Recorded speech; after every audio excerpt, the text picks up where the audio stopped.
Hello, McFatter Technical High School students and parents. It is Thursday, January 14th, and this is your update for this week.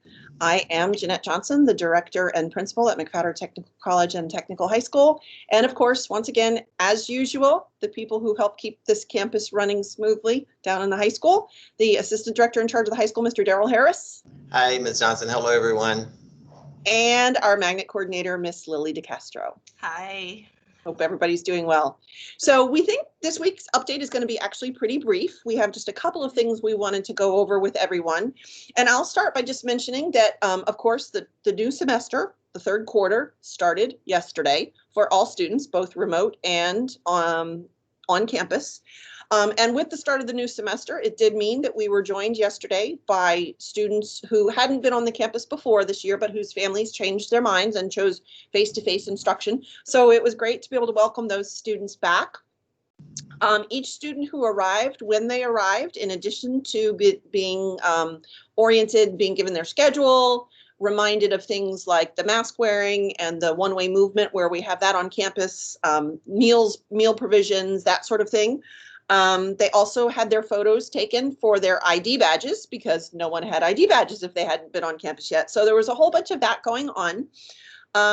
It was good to see the students who chose to join us. It is still a fairly small number. We had about just under 70 students total from the 4 grade levels with us on campus yesterday.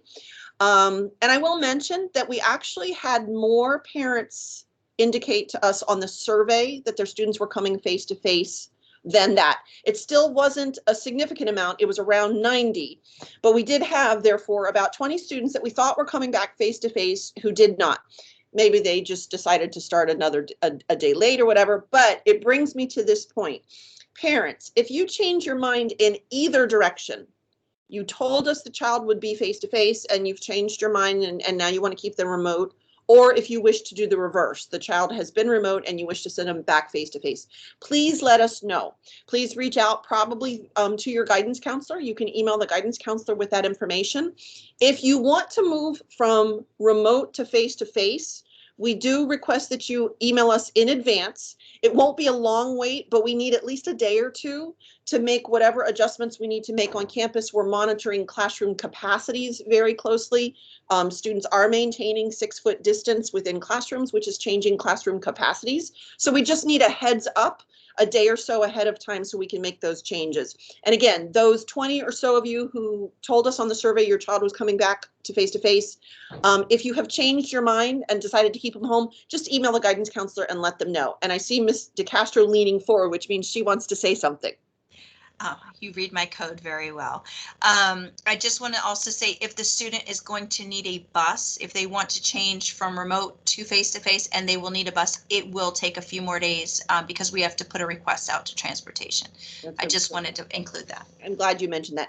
And a reminder for those of you whose children have been remote so far this year and are coming back face to face, all of our classes are still blended, meaning the teacher is having to simultaneously teach both students who are on campus and students who are remote.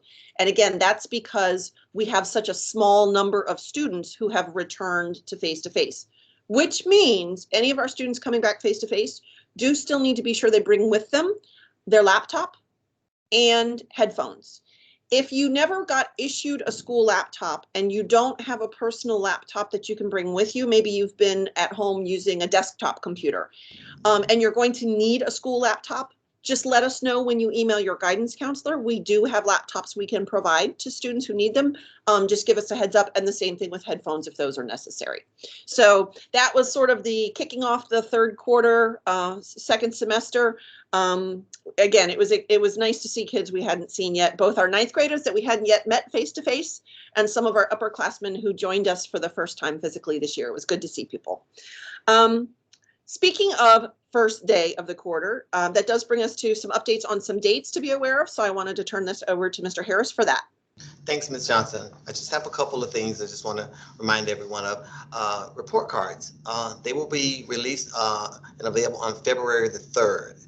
as report cards. And like we've done for the past couple of grading periods, because of being remote, they will be available through via virtual counselor, so they can check the report cards in that particular location.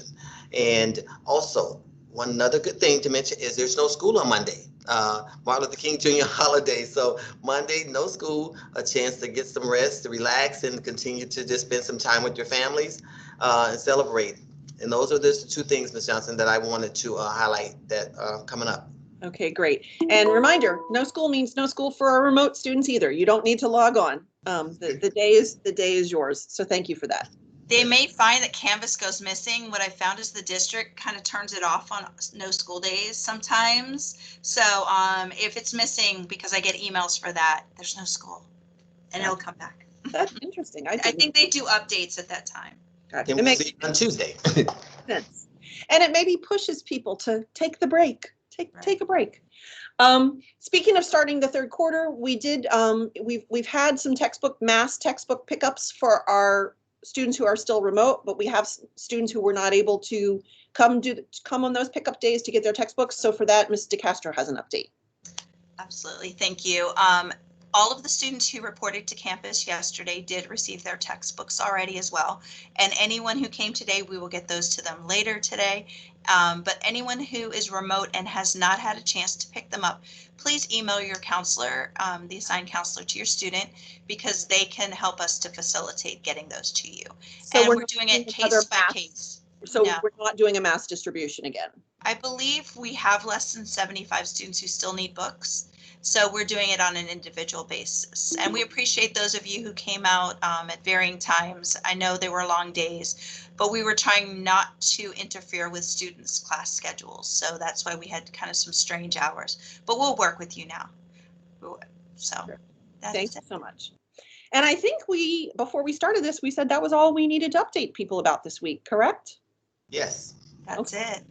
So with that, we will sign off for the week. We will be back here on YouTube and other platforms, wherever this is shared, social media, 1 week from today on January 21st.